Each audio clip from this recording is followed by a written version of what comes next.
श्री सुखदेव जी कहते हैं, राजन, सृष्टि का आरंभ जब हुआ तो भगवान श्री हरि विष्णु की नाभि कमल से ब्रह्मा जी का उत्पन्न हुआ। ब्रह्मा जी का उत्पन्न हुआ और ब्रह्मा जी बाहर आए तो उन्होंने चारों तरफ देखने की इच्छा की, इसलिए ब्रह्मा जी चतुरानंद हो गए।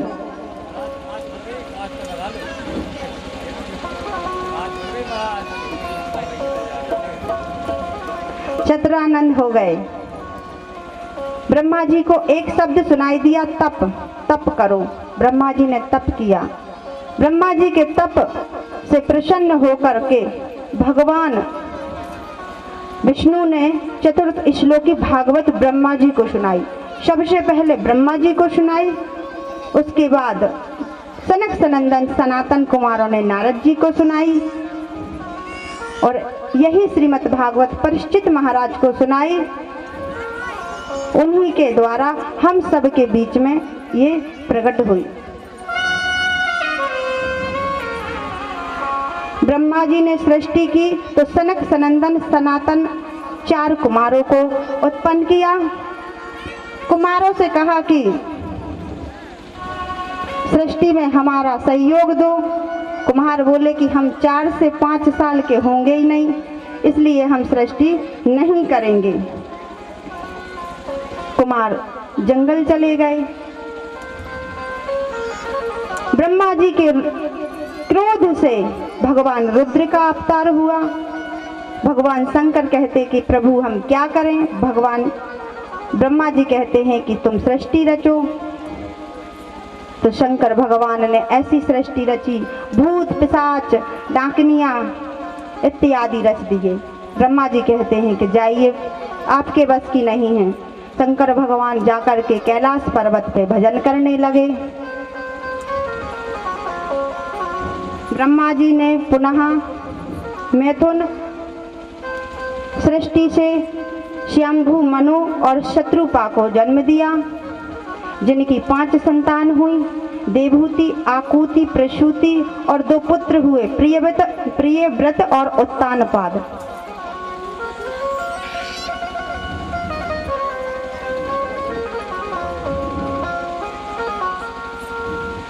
प्रियव्रत और उत्तानपाद हुए।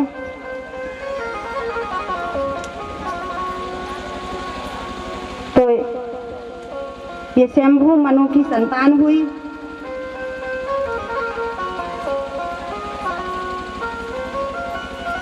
आकुति का विवाह प्रजापति रुचि के साथ किया, प्रसूति का विवाह प्रजापति दक्ष के साथ किया और माता देवहूति का विवाह कर्दम ऋषि के साथ किया। राधे राधे। बोली रागी बिहारी लाल मिलता है सच्चा सुख केवल श्री राम तुम्हारे चरणों में।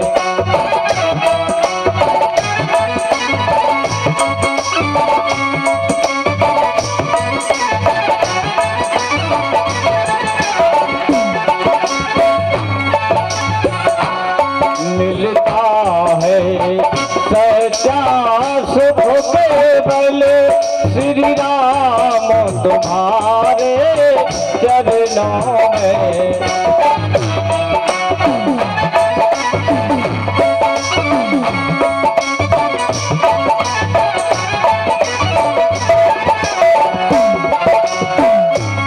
भगवान तुम्हारे। ब्रह्मा जी ने सोचा शायद यह मेरी सहायता करेंगे, पर वे 10 पुत्र भी जंगल चले गए।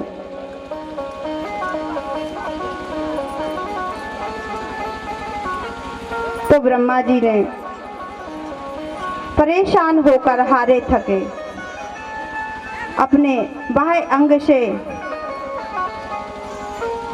शंभु, मनु और दाएं अंग से शत्रुपा को प्रकट किया, जिन्होंने मैथुन सृष्टि से ये संसार चला है। उनकी 3 बेटी और 2 पुत्र हुए, आकुति, देवहूति, प्रसूति और प्रियव्रत और उत्तानपाद। तो आइए हम माता देवहूति का चरित्र श्रवण करते हैं।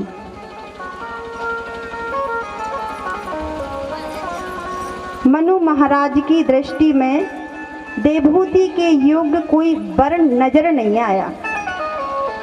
जैसे हम अपनी बेटी को उसके योग्य ही वर ढूंढते हैं, उसी प्रकार मनु महाराज भी देवहूति के योग्य वर ढूंढने लगे। उधर कर्दम ऋषि ने भगवान की तपस्या की और तपस्या करके प्रभु को प्रसन्न किया। प्रभु प्रकट हुए तो कर्दम मुनि कहते हैं कि मुझे सुंदर पत्नी चाहिए। भगवान कहते हैं कि ठीक है, आज से तीसरे दिन महाराज मनु और शत्रुपा अपनी बेटी को लेकर के आएंगे और उनसे आपका विवाह हो जाएगा।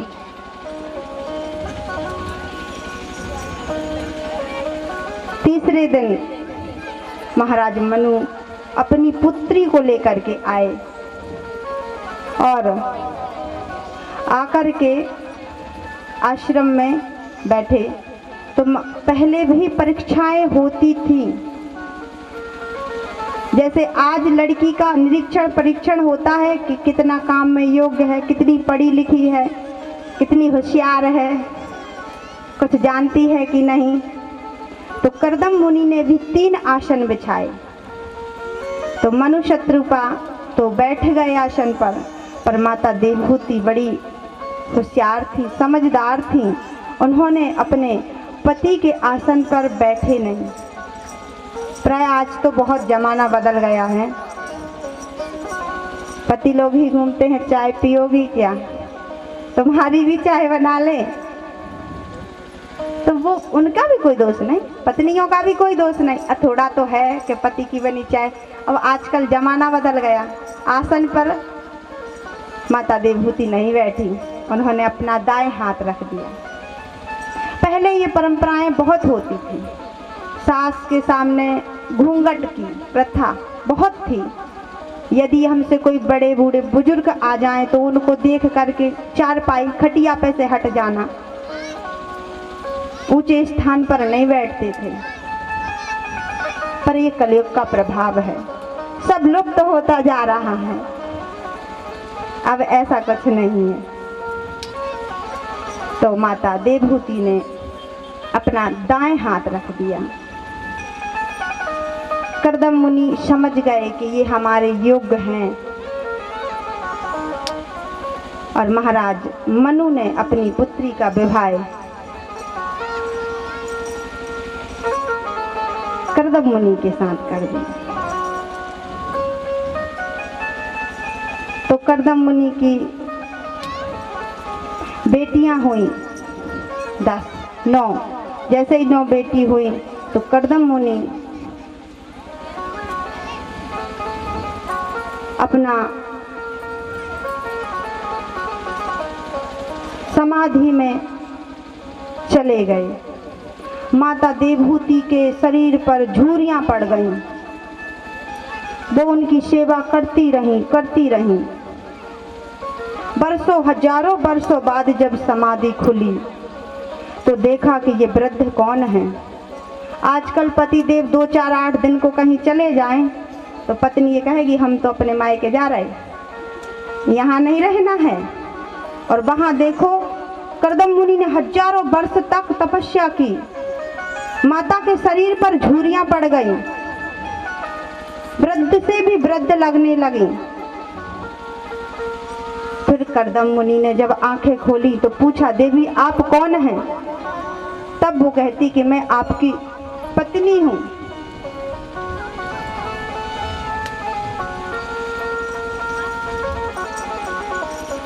तो ऋषि कहते हैं कि देवी आपके साथ तो अन्याय हुआ। हम समाधि में आपको भूल ही गए। तो कर्दम मुनि ने अपने योग से, अपनी भक्ति के प्रभाव से, शक्ति से एक विमान मंगाया और माता से स्नान करने को कहा। जैसे ही माता ने स्नान किया गंगा मैया में, तो वो नव युवती हो गई। और कर्दम मुनि माता को लेकर के विमान में हजारों वर्ष तक भ्रमण किया। कामक विमान था वो। फिर जैसे ही 9 पुत्रियां हुई तो कर्दम मुनि वन को जाने लगे। तब माता कहती हैं कि बेटियां तो ससुराल चली जाएंगी, हम किसके सहारे रहेंगे। आपने वचन दिया था कि जब संतान हो जाएगी, बेटियां तो ससुराल चली जाएंगी, इसलिए मुझे पुत्र चाहिए है। तब कर्दम जी को याद आया कि भगवान ने कहा था कि मैं तुम्हारे यहाँ पुत्र बन करके आऊँगा। कर्दम जी कुछ दिन और रहे, जब भगवान कपिल का अवतार हुआ। बोलिए कपिल भगवान की जय। जय हो।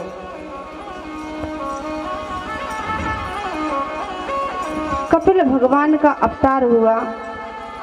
कर्दम ऋषि तपस्या को चले गए। इधर एक दिन माता ने पूछा कि बेटा, तो कहता है कि गर्भ में विशेष दुख होते हैं, क्या ये बात सत्य है? तो हाँ, ये बात सत्य है। जब हम माँ के गर्भ में होते हैं तो अनेक प्रकार की पीड़ाएं होती हैं। कभी आपने सोनोग्राफी देखी होगी, गर्भ के बच्चे का कान जैसा आकार होता है, जैसे कान का आकार होता है। यदि कोई गलती हो जाए बच्चों से, बड़ों से, तो क्या कहते, कान पकड़ के सॉरी या माफ कर दो। कान पकड़ के ही क्यों कहते हैं? आंख पकड़ के, नाक पकड़ के और बाल पकड़ के क्यों नहीं कहते हैं? कान पकड़ के इसलिए कहते हैं कि सॉरी का मतलब कान पकड़ के कि अब गर्भ में नहीं आऊंगा,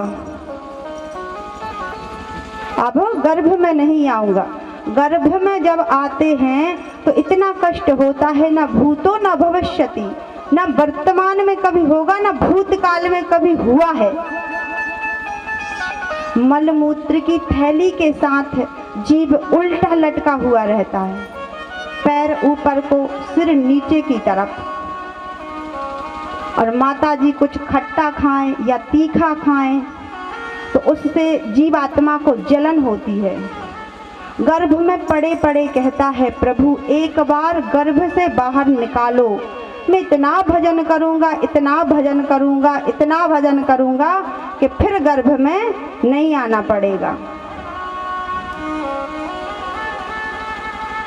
जब जब कष्ट होता तब तब प्रार्थना करता प्रभु से।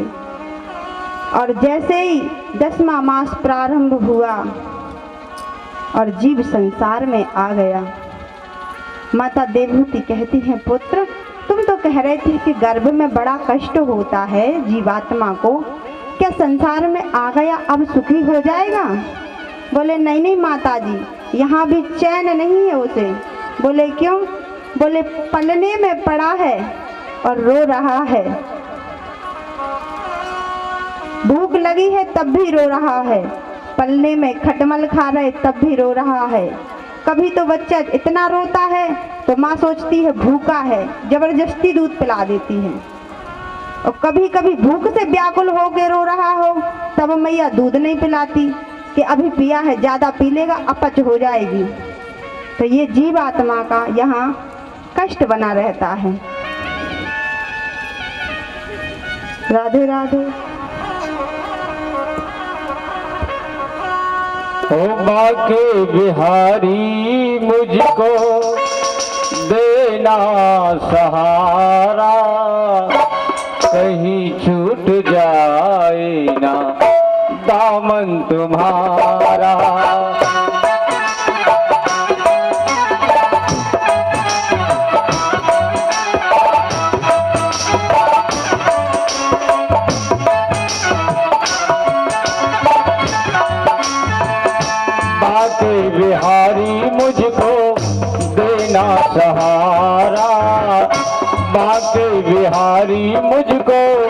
देना सहारा, कहीं छूट जाए ना दामन तुम्हारा।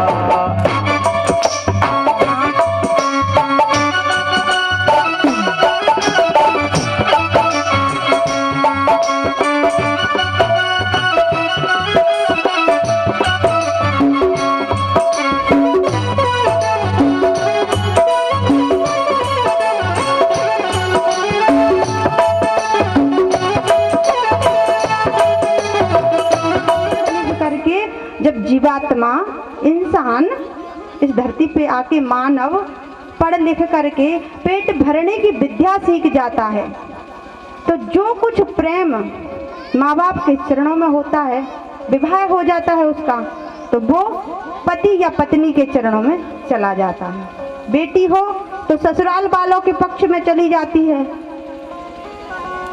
माँ बाप पढ़ाते लिखाते बड़ा करते हैं, और बेटी हो तो वो ससुराल वालों के पक्ष में चली जाती है।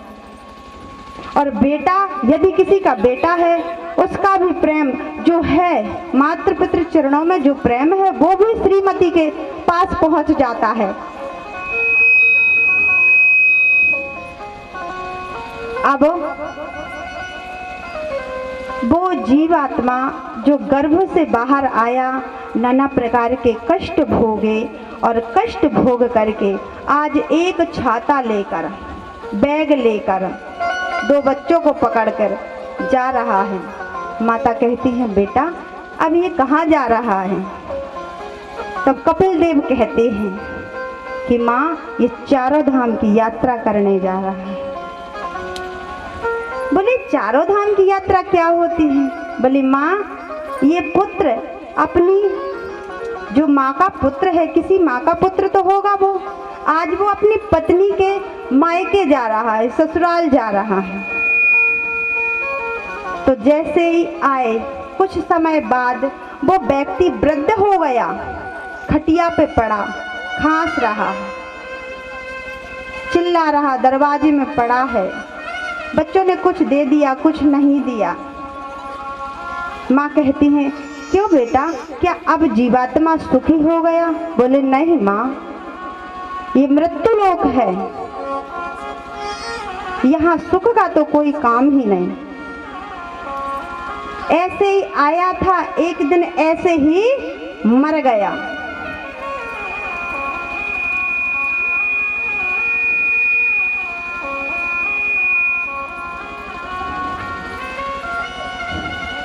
जीवात्मा इस प्रकार शरीर को त्याग करके चला जाता है। उद्देश्य ये नहीं है कि जैसे आए हो वैसे ही चले जाओ। उद्देश्य ये है कि भगवान की भक्ति करो, प्रभु को जानो, उन्हें पहचानो। एक नियम जरूर रखो कि बता करके खाओ और धो करके पियो। अभी क्या है, बता करके क्या खाना, धो करके क्या पीना। एक नियम बनाओ अपने घर में, सबके यहाँ, आप तो सभी के प्राय सभी के घर में मिलेंगे ठाकुर जी, लड्डू गोपाल या शालिग्राम भगवान हैं, सबके यहाँ होते हैं।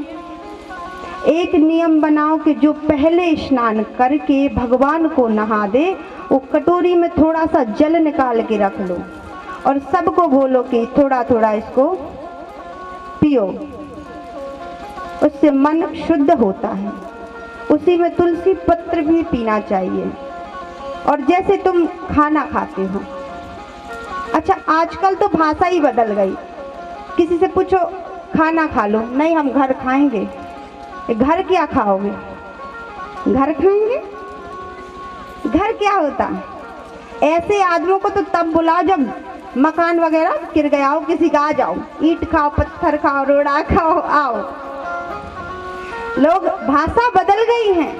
खाना का मतलब क्या? खाना, वो तो स्पष्ट कह रहा, खाओ ही मत, खाना मत खाओ। जो तुम दाल रोटी सब्जी जो भी खा रहे हो, एक बार थाली में रख करके निकालो। तो पहले क्या थी? रोटी सब्जी, तुम कह रहे थे खाना। जैसे ही थाली निकाली, तो बोले कहाँ जा रहे हैं? बोले मंदिर जा रहे, भोग ले जा रहे हैं। अभी रास्ता में ही आया है, उसका स्वरूप बदल गया, भोग बन गया। थोड़े आगे चले, भोग लग गया, लौट के आए, क्या लिए हो? प्रसाद ही लिए हैं। प्रसाद है, पूरा स्वरूप बदल गया। तो ठाकुर जी को बताकर खाओ और धोकर पियो। प्रभु की भक्ति का मेन उद्देश्य यही है। जितना हो सके शरीर से संसार की सेवा करो। ये संसार शरीर क्या है? चिटक की तरह। नारियल को तोड़ दो, खोपड़ी को फेंक देते हैं, और प्रसाद की तरह। तो शरीर से सेवा करो, ये परम लक्ष्य है। ऐसा नहीं करना है कि जैसे आए थे वैसे ही चले गए। 84 लाख योनियों के बाद ये मानव शरीर हमें प्राप्त होता है। इस शरीर का सदुपयोग करो। पता नहीं अगले जन्म में हम क्या बने। भेड़ बकरी कुछ भी बन सकते हैं। जरूरी ये थोड़ी है कि हम मानव ही देह पाएंगे। तो माता देवहूति को कपिल भगवान समझाते हैं कि माँ, जीवात्मा की यह दुर्दशा होती है। जब जीवात्मा प्रभु का फिर भी भजन बड़ी जोर से करता है, जब सतगुरुदेव की कृपा हो, किसी संत का आश्रय हो, भगवान की कृपा हो, तब जाकर के जीवात्मा प्रभु की शरण में जाता है। और ऐसे कलिकाल में हम कथा श्रवण कर रहे, हम तो बड़े भाग्यशाली हैं।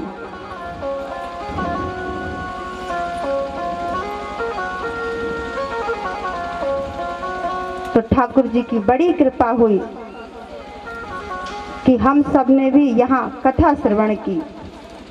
राधे राधे।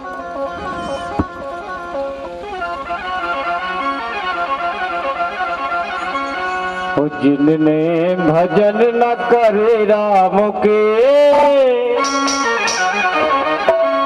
जिनने भजन न करे राम के, वे नर है कौन न काम के।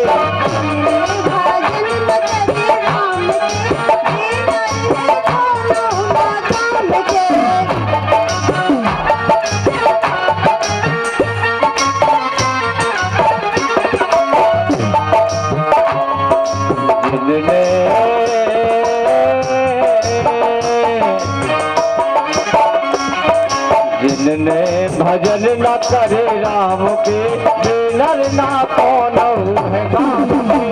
जिनने भजन न करे राम के, वे नर है कौन ना काम के।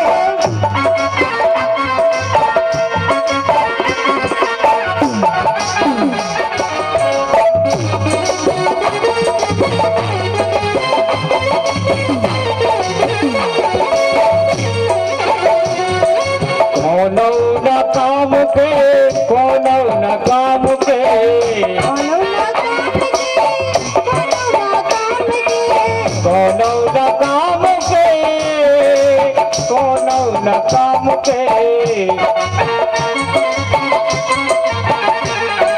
जिनने भजन न करे राम के, वे नर ना कौनो है काम के। जिनने भजन न करे राम के, वे नर है कौनो ना काम के।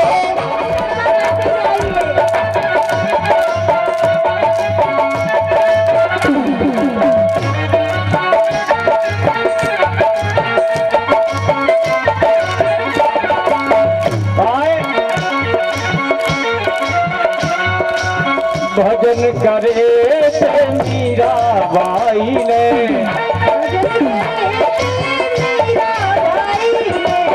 भजन करे थे मीरा बाई ने,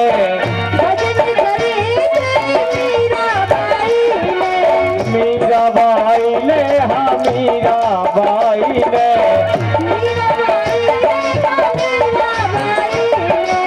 मीरा बाई ने, हाँ मीरा बाई ने, मीरा बाई ने, हाँ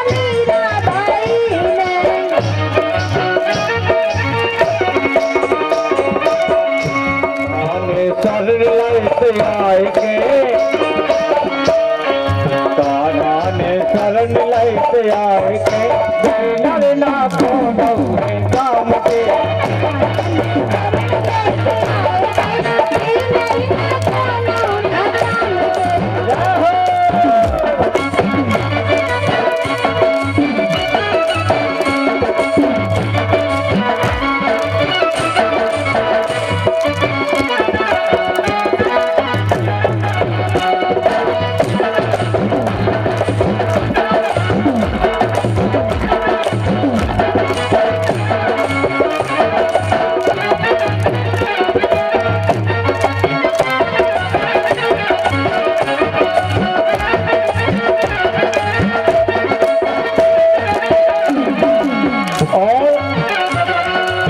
भजन करे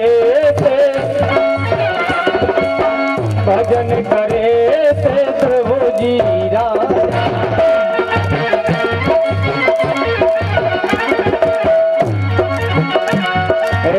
भजन करे थे प्रभु महाराजा।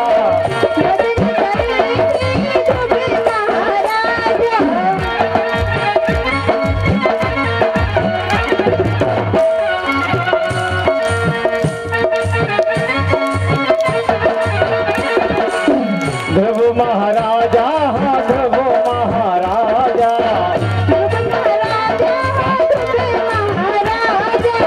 भजन करे थे ध्रुव महाराजा।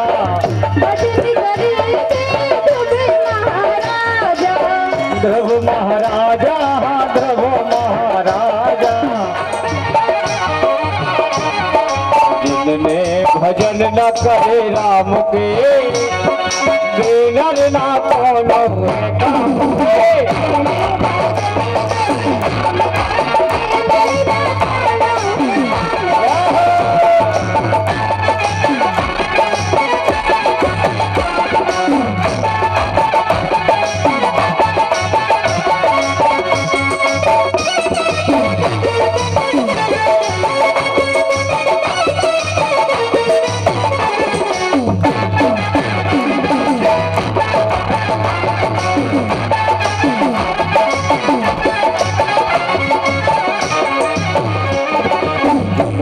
भजन न करे राम के बैनर ना कोनो है काम के।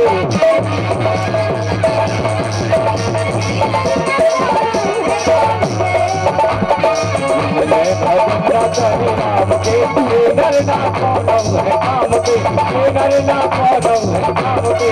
बैनर ना कोनो है काम के। बोलिए वृंदावन बिहारी लाल की जय हो। नरसिंह भगवान की जय हो। तो सबको इस वो जरूर धारण करें।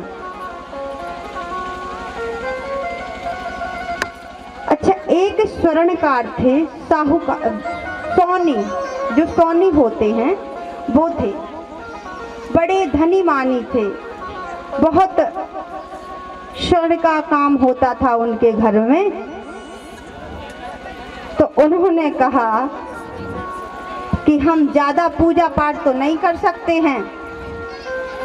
तो एक संत जी आए और उन संत जी से उनने पूछा कि प्रभु ऐसा कोई सरल उपाय बता दीजिए कि जिससे मैं भगवत प्राप्ति भी हो जाए और ज्यादा पूजा पाठ भी ना करना पड़े। तो संत जी कहते हैं कि दीनों की सेवा करो, पर स्त्री को माता के समान मानो।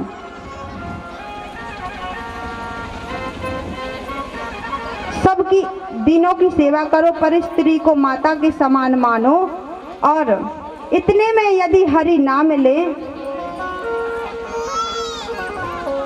तो तुम मुझसे आकर के कहना। स्वर्णकार उस बात को मान गया।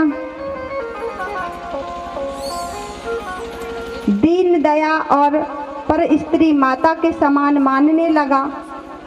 उसने सोचा कि दीन कैसे बनूं। उसने कहा हम सोने का काम बंद करते हैं, ज्यादा पैसा आएगा तो दीन नहीं रहूंगा। दीन का मतलब गरीब, दीन नहीं रहूंगा। उसने सोने का काम बंद कर दिया, चांदी का काम करने लगा।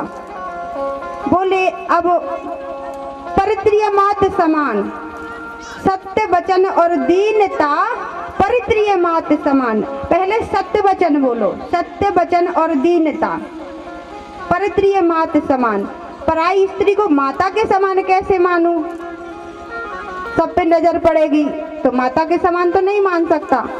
तो स्वर्णकार ने सोचा कि मैं सिर्फ माताओं के पैर के छल्ले बनाऊंगा, जिसे बिछुआ कहते, बिछड़ी कहते, वो बनाऊंगा परित्रिय मात समान। जब मैं सबके पैरों के बिछुआ ही बनाऊंगा तो सारी स्त्री मुझे माता के समान लगेगी।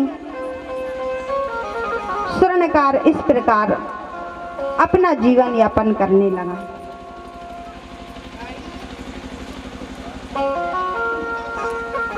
तो कुछ वर्ष उसने काम करना बंद कर दिया, सिर्फ बिछुआ बनाता था। तो और जितने भी स्वर्णकार थे, सुनार थे, उनको ईर्ष्या होने लगी, जलन। उन्होंने कहा ये बहुत पैसे वाला हो गया है, अब ना किसी के यहाँ जाता है ना आता है। उसने सोचा कहीं जाएंगे आएंगे तो झूठ भी बोलना पड़ेगा, तो सत्य वचन नहीं होगा हमारा। तो वो कहीं जाता नहीं, घर में ही रहता, बिछड़ी बनाता। तो कभी एक राजा के यहाँ शादी हुई, कोई बड़ा पैसा वाला धनी मानी होगा, तो कहा कि स्वर्णकारों से कि जेवर बना दीजिए। तो जितने स्वर्णकार थे सब उससे ईर्ष्या करते थे। उन्होंने कहा इसका नाम बता दो। उस स्वर्णकार का नाम त्रिलोकीनाथ था। त्रिलोकीनाथ का नाम दे दिया। त्रिलोकीनाथ बहुत अच्छा जेवर बनाता है। त्रिलोकीनाथ को बुलाया गया। त्रिलोकीनाथ बेचारा गया, 2 किलो सोना थमा दिया उसके हाथ में, बोले इसको बनवाओ। उस महंगाई के जमाने में कोई 5,000 रुपये लगते थे उसको बनाने में। उसके पास 5 रुपये भी नहीं थे, वो 5,000 रुपये कहाँ से ले आता। तो उसने कहा कि ये सोना हम नहीं ले जा पाएंगे, हमारे पास पैसे नहीं है और हमने काम छोड़ दिया, हम अभी काम नहीं करते हैं। तो राजा ने कहा यदि अपनी जान प्यारी है तो इसको ले जाओ, वरना जान से भी हाथ धो जाओगे। घर पे आया तो पत्नी कहती कहाँ गए थे? बोले प्राण बचा के आया हूँ। अब वो सोना रखे, 15 दिन शादी को थे, राजन के बेटे की शादी थी राजा की। तो वो गया और सोना ले जाके उसने भंडारा करा दिया। पत्नी से कहा मैं आ रहा हूँ, और सोना लेके गया, संतों में भंडारा करा दिया। संतों में भंडारा हुआ तो बोले किसी सेठ को दे दिया था उसने भी। बोले किसकी जय बोले? बोले किसकी जय बोलोगे? अभी तो हमारा नाम है और फिर बदनाम होना है, इसलिए लक्ष्मी नारायण की जय बोलो। संतों ने खूब लक्ष्मी नारायण की जय बोली। चकाचक रबड़ी मालपुआ इत्यादि बने तो संतों ने पाए। संतों को क्या पता कहाँ का सोना है, कैसा ले आया है। उसने सोचा मैं बना तो पाऊंगा ही नहीं, कम से कम संतों में बांट दो, यही पुण्य हो जाएगा। शादी का समय आया। अब त्रिलोकीनाथ एक रघुनाथ जी की फोटो को ले करके और जंगल में जाके रो रहा। बोले प्रभु हम तो घर से आ गए और राजा का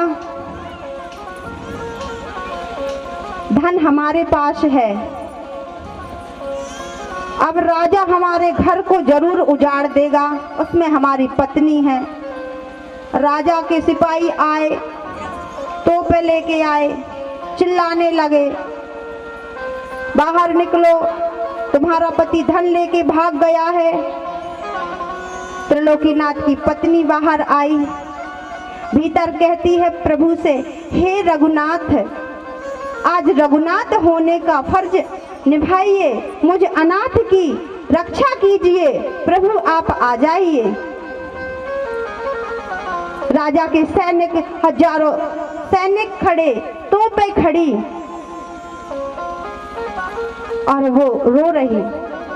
इतने में त्रिलोकी नाथ का, जो त्रिलोकी नाथ था, उसका भेष बना के प्रभु स्वयं आ गए।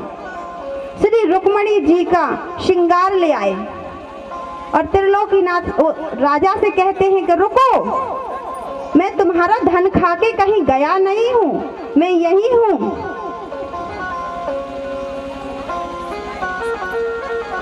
राजा ने माफी मांगी, मुझे माफ कर दो, मैं तो समझ रहा था तुम मेरा धन लेके चले गए, भाग गए। राजा त्रिलोकीनाथ को बारात में ले गया। बारात में गए तो जैसे ही दिव्य आभूषण माता रुक्मणी के देखे तो सब चकित रह गए। उन्हें ये समझ में नहीं आया कि इनको कहाँ पहनाऊं और कैसे पहनाऊं। भगवान श्री जो त्रिलोकीनाथ का रूप धारण करके आए थे, उन्होंने राजा की बेटी को, बहू को पहनाए और बारात जब लौट करके आई तो भगवान रास्ते से अंतर ध्यान हो गए। उधर त्रिलोकीनाथ रो रहा कि प्रभु, हम तो सोना संतों को दे चुके थे, हमारी पत्नी मर गई होगी, हमारा घर नष्ट हो गया होगा, अब कुछ नहीं रहा होगा। तो राजा के सैनिक जंगल में गए थे, बोले अभी तो गए थे, आपने सारे आभूषण दे दिए। तो वो कहता हमने कुछ नहीं किया। बोले आभूषण सब आ चुके हैं, सब सुरक्षित हैं। तब त्रिलोकीनाथ अपने घर आए। पत्नी ने भी कहा कि आपने आकर के मेरी रक्षा की प्रभु। तब वो कहते हैं कि मैं नहीं आया था, मैं तो एक निर्जन वन में रो रहा था। ये तो मेरे वो त्रिलोकीनाथ आकर के तुम्हारी रक्षा कर गए। तो जो दान किया जाता है, यदि संतों में दे दो तो उसका फलीभूत यह होता है कि साक्षात श्री ठाकुर जी महाराज आकर के रक्षा करते हैं। भक्त जिस प्रकार से प्रभु को बुलाए, प्रभु उसी प्रकार से आ जाते हैं। बोलिए वृंदावन बिहारी लाल की जय हो, सतगुरुदेव भगवान की जय हो।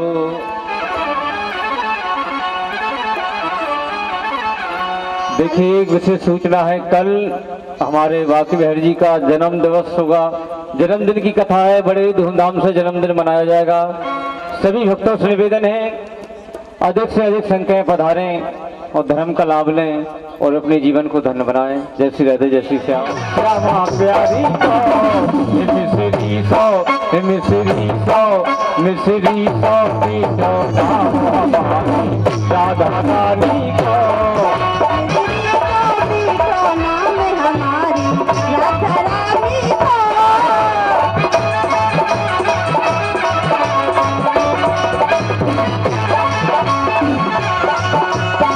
राधा रानी को हमारी श्यामा प्यारी को, राधा रानी को हमारी बरसाने वाली को।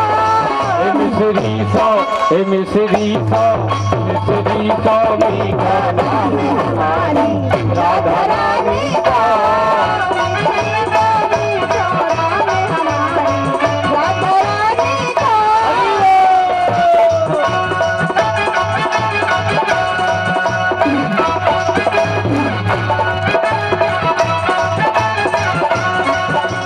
आसमान है बाबा और है मैया कीरते,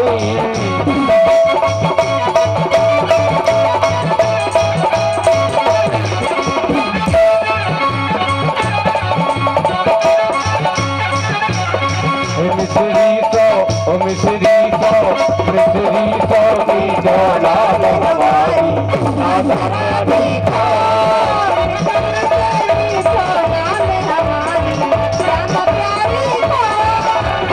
राधा रानी को हमारी श्यामा प्यारी को,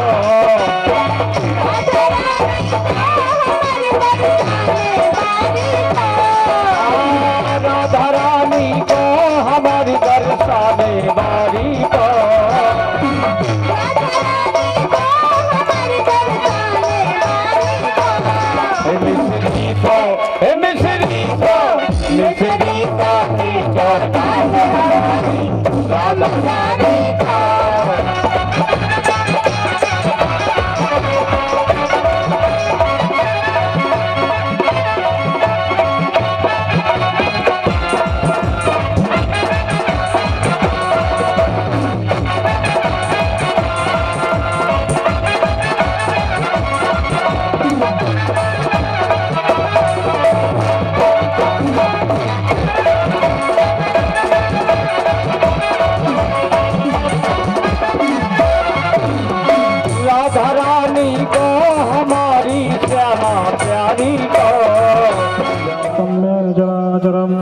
तत्पदं दर्शितं मेन तस्मै श्रीगुरवे नमः। व्यासनारायणदेवताभ्यो नमः। गन्धाक्षपुष्पाणि समर्पयामि नमस्करोमि। आराध्यक्यम्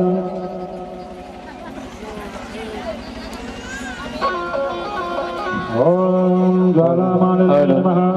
सर्वोपचार जलगन्धाक्षाप्रार्थना श्यामा तेरी आरती कन्हैया तेरी आरती सारा संसार करेगा हाथ जोड़ के।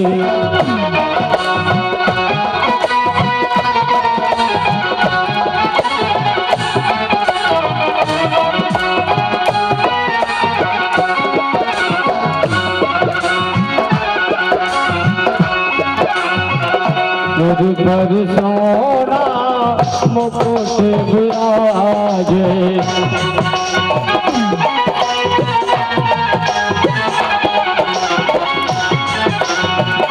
गल में जलती माला साजे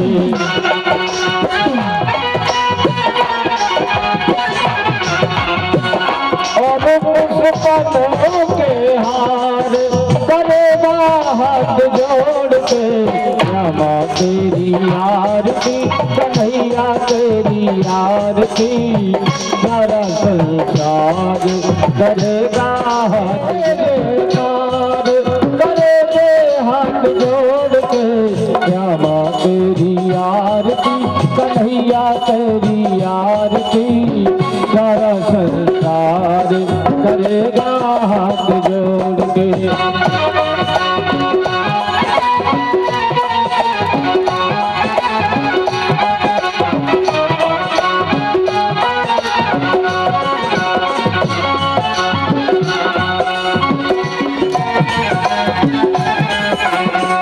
आया हूँ प्रभु जी शरण तुम्हारी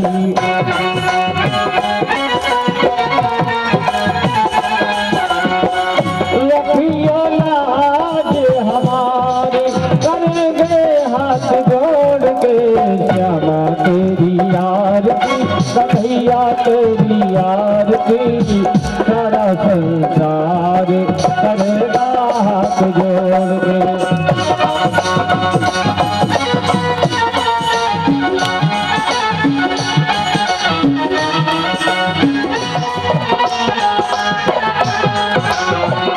राधा माधव के पद पावे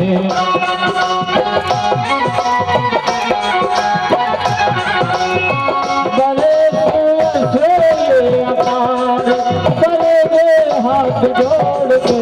श्यामा तेरी आरती कन्हैया तेरी आरती सारा संसार करेगा हाथ जोड़ के।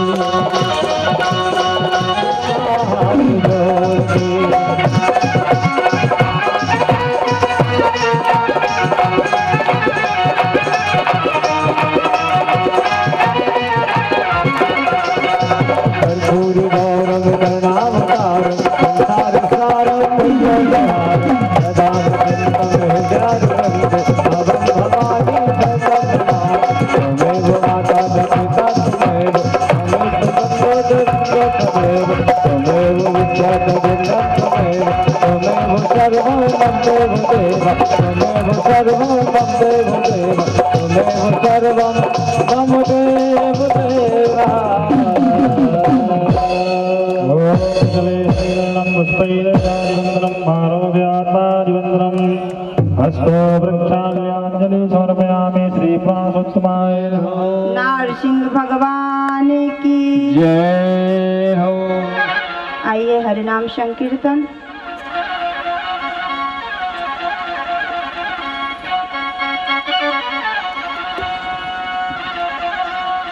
मुकुंद माधव गोविंद बोले, केशव माधव हरि हरि बोले, केशव माधव हरि हरि बोले।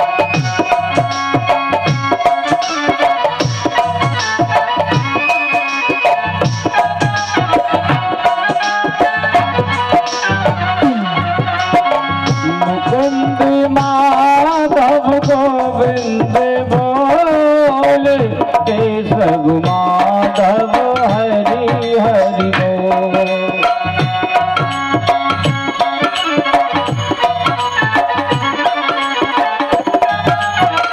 केशव माधव हरि हरि बोले।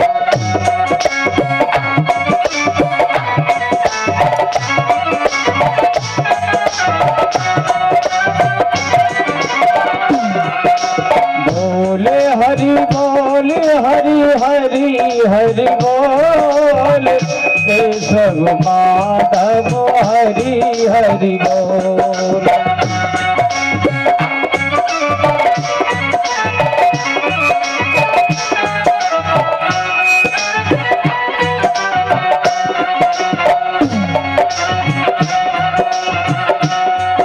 हमारो धन राधा श्री राधा श्री राधा,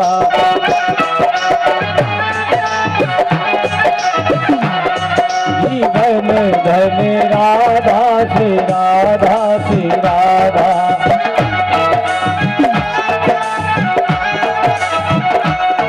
संतों की प्यारी राधा राधा राधा राधा राधा।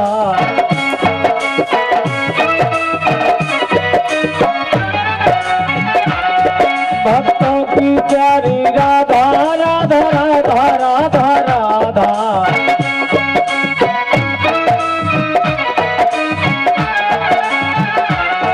जीवन धन राधा श्री राधा श्री राधा।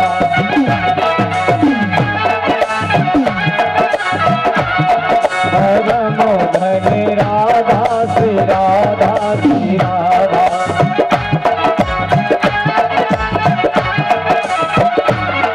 हमारो धन राधा श्री राधा श्री राधा।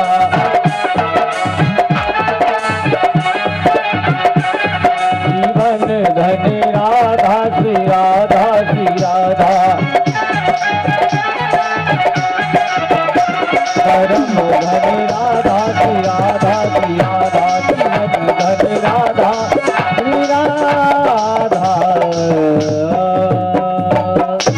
बोलिए वृंदावन बिहारी लाल की जय हो। बाल कृष्ण लाल की वांगमय प्रतिश्रुपा श्रीमद् भागवत महापुराण को शत शत नमन करते हुए कथा में प्रवेश करते हैं।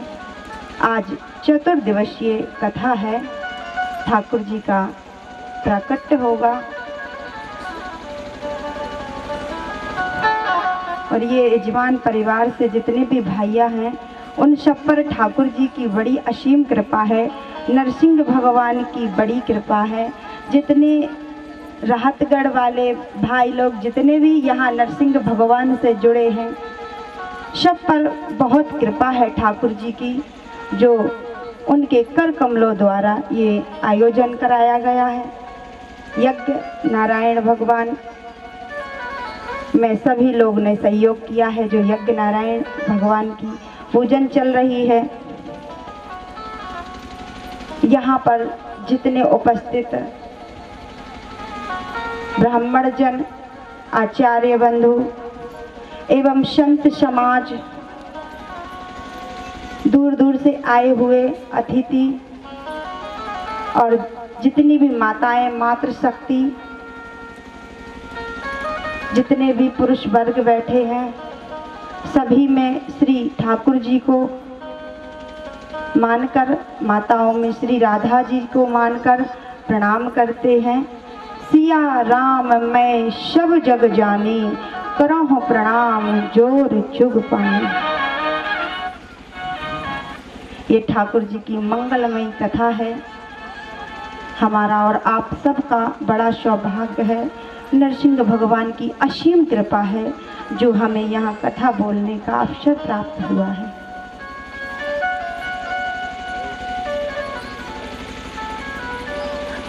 आज ठाकुर जी का प्रादुर्भाव होगा, तो आइए हम कथा में प्रवेश करते हैं। कल मनु महाराज की कथा हो रही थी।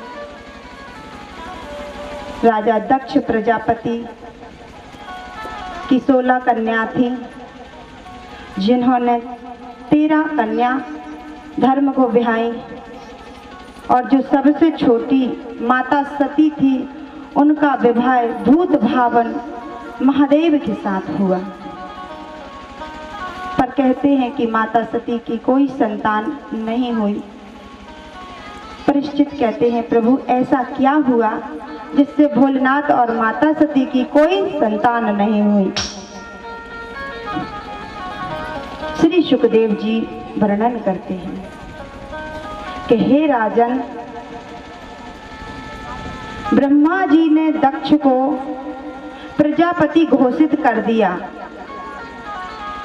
जैसे ही महाराज दक्ष प्रजापति बने तो उन्हें अभिमान हो गया।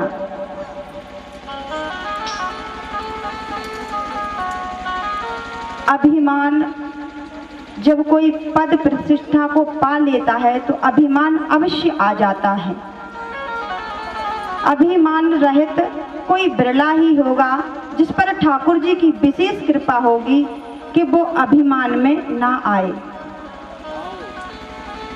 कि मान बड़ाई जब आई, लगन राम से छूटी, स्वामी स्वामी सुनने लागे, सो किस्मत उनकी फूटी। कि मान बड़ाई जब आती है, जैसे किसी भी पद प्रतिष्ठा को पालो और किसी के पीछे 2-4 लोग घूमने लगे तो प्रभु से लगन टूट जाती है। तो ऐसे ही राजा दक्ष को अभिमान आ गया। राजा दक्ष ने एक सभा रखी। सभा समारोह में सभी देवी देवता, भगवान शंकर, ब्रह्मा जी और भोलेनाथ भी आए। जब राजा दक्ष सभा में पहुंचे तो भोले बाबा और ब्रह्मा जी ने खड़े होकर के प्रणाम नहीं किया। विष्णु भगवान भी खड़े नहीं हुए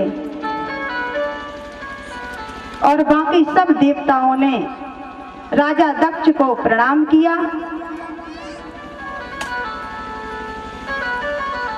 तो राजा दक्ष ने देखा कि ब्रह्मा जी तो मेरे पिता हैं और जो विष्णु भगवान हैं वो मेरे परदादा हैं। यदि वो नहीं खड़े होते तो उनका कोई उचित नहीं है कि वो खड़े हों, क्योंकि वो तो मेरे पिता और बाबा हैं। पर ये शिव, ये तो मेरा दामाद है, इसको तो होना चाहिए था।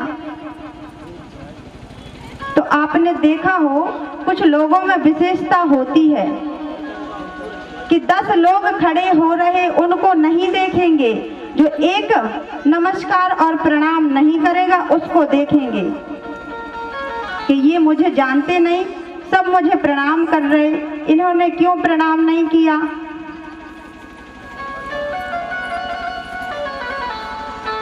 तो वो ही काम राजा दक्ष ने किया कि जितनों ने प्रणाम किया उनको नहीं देखा, पर भोलेनाथ खड़े होकर के प्रणाम नहीं किया, उनको ही देखने लगा।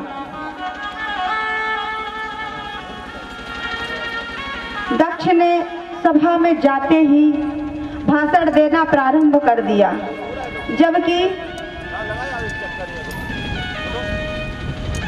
जो मुख्य होते हैं उनके भाषण बाद में होते हैं।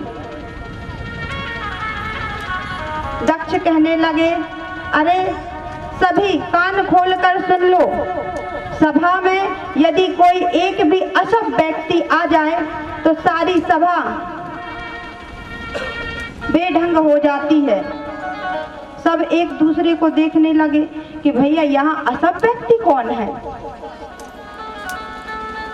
इतने में फिर कहता है दक्ष, दिखाई नहीं दे रहा है, वो सामने बैठा है शिव, ना बैठने का ढंग है ना उठने का ढंग है। दो चार और बातें करी तो किसी ने कहा कि ऐसा क्यों बोल रहे हो, ये तुम्हारे दामाद हैं। तब दक्ष कहते हैं कि वो तो मेरे पिताजी ब्रह्मा जी की बात मानकर मैंने मेरी बेटी सती का विवाह इनसे कर दिया, वरना ये मेरी बेटी के योग्य नहीं है।